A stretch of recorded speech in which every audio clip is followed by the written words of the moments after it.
During World War II, the German seems to be super creative with all sort of different camo.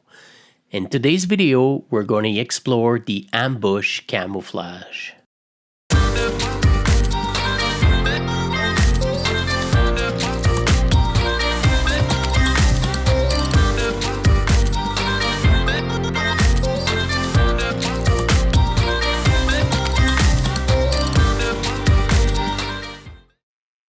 Before we start painting, we have to disassemble everything. So the metal barrel and the towing cable, and also we're gonna remove the wheels. This way, basically it's gonna be a lot easier to paint all over the place and all around your vehicle.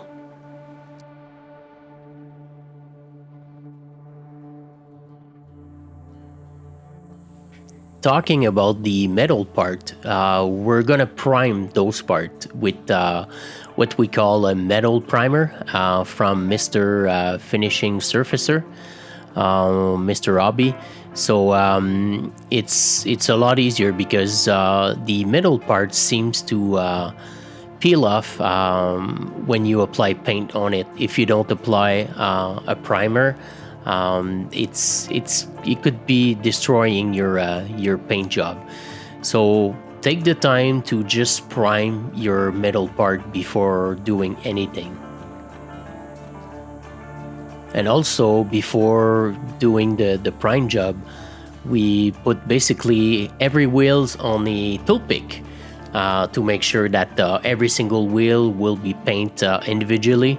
So it's a lot easier this way. So the first layer of primer, I'm using AK Interactive 3rd generation black. This product, honestly, it's pitch black. It's super matte. The finish is awesome. And if you never tried this primer, I hope you will do it sometimes. It's a really awesome way of basically give the first layer to all your model. And like I said, when it's dry, it's super matte. It's the mattest finish I ever saw. I'm also always using Mr. Hobby 1500 black, but this one is awesome. Now we're just gonna add some highlights to our prime job. This way you're gonna have I would say some different layers to your prime job before you apply the base coat, and it's gonna give some light to your model. This technique is called the panel lighting. You can do with figures, you can do zenithal lighting or different things like that. But with as an armor modeler, I'm always using the panel lighting technique. Basically, it's a technique that you just highlight, I would say, in the middle of each layer of your tank. So like I said, this way when you apply the base coat, it's gonna give you subtle details, and it's gonna give I would say more character to your base coat.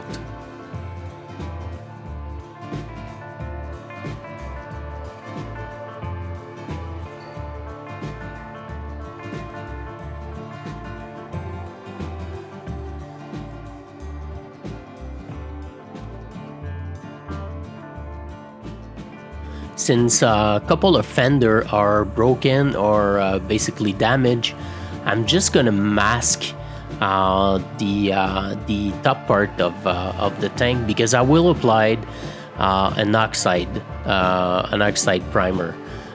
This one I will use mission models. It's the first time I'm using mission models paint.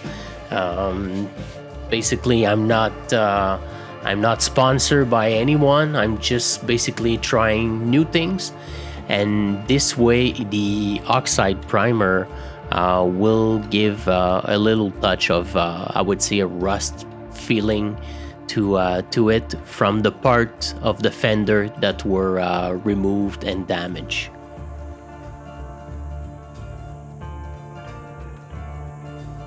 Now we're gonna mask, but the other way around. By masking the oxide color instead of around it, because when we apply the base coat, we're just gonna make sure that the oxide primer will stay there. Now it's time for the base coat.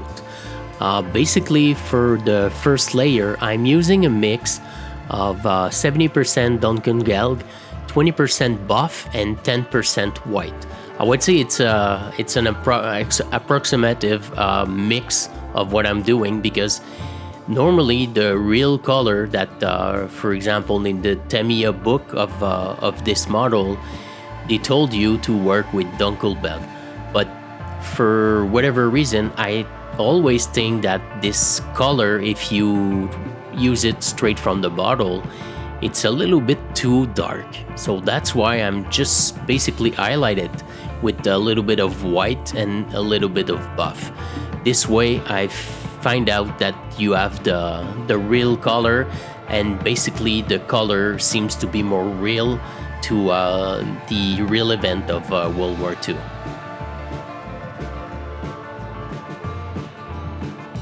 So guys, if you enjoy what I'm doing, don't forget to subscribe and hit that bell icon to see more video in the future. For the base coat, I would say the most important part is just do some thin layer. You can apply maybe, I would say, 1 or 2 different layers of your base coat, but don't apply too much at the first time. Just make sure that you're gonna do some really thin layers. This way you're gonna build your color coating on your model. And don't forget the wheels. The wheels are an important part. So after the base coat, that's what it looked like. So it's a pretty straightforward, and I would say one of the most common base color for any German tank in World War II. Now for the camouflage, I'm just basically drawing with the pen to basically figure out the layer that I'm looking for before I paint my camouflage. You can use something like the AK Interactive Elastic Putty. I did some video. I will put a link in the top right corner if you want to use this kind of product. But this way I'm gonna do it freehand. So for the first camouflage color, it's gonna be the green. Always start with the green. This way, when you apply the other layer that is German brown, or kind of, it's a lot easier if you do some mistake. If you do it freehand, things could happen. We never know. But basically, again, it's a mix of Rosetta Gran. That's the German name for green, like the green that you're supposed to. But I'm just basically adding again some buff and some white color to it. This way, like I said, I prefer to have, like, I would say, more pale color, because with the weathering, everything will be accentuated a little bit more later. So on the wheels, I'm not gonna spray all the wheels green. I'm just gonna do some, I would say, tiny bits of camouflage, and I'm also gonna color some wheel entire green. So this way, basically, if you see picture of World War II, different tanks, they have some subtle differences. For the second layer, it's basically a mix of rot brown, so basically it's German brown in English, and 10%, 90% rot brown and 10% buff. Again, it's important when you do your camouflage, just do it in, I would say, a thin coat. Don't spray all over the place. Take your time. And if you do it freehand, it's even, I would say, more relevant to do it slowly and take your time and just enjoy the process. Basically, we're building models and armor models to have fun, and that's the way it is with your paint job. Take your time of doing it, and this way you're gonna enjoy it. After you did your camouflage, just remove your mask of the oxide area. Now I'm just gonna paint the side of the wheels using Panzer Aces from Vallejo dark rubber. In the next video I will do the weathering, so we will do some graphite stick and different things like that. Now it's time for the ambush camouflage. Basically, the ambush camouflage, it's basically painting small dots all around your vehicle. This camouflage was designed to aid in the concealment of combat vehicle that were under trees and other such foliage. So this way, it's a camouflage that basically the tank that has the ambush camouflage could basically disappear in the environment, so nature and different things like that.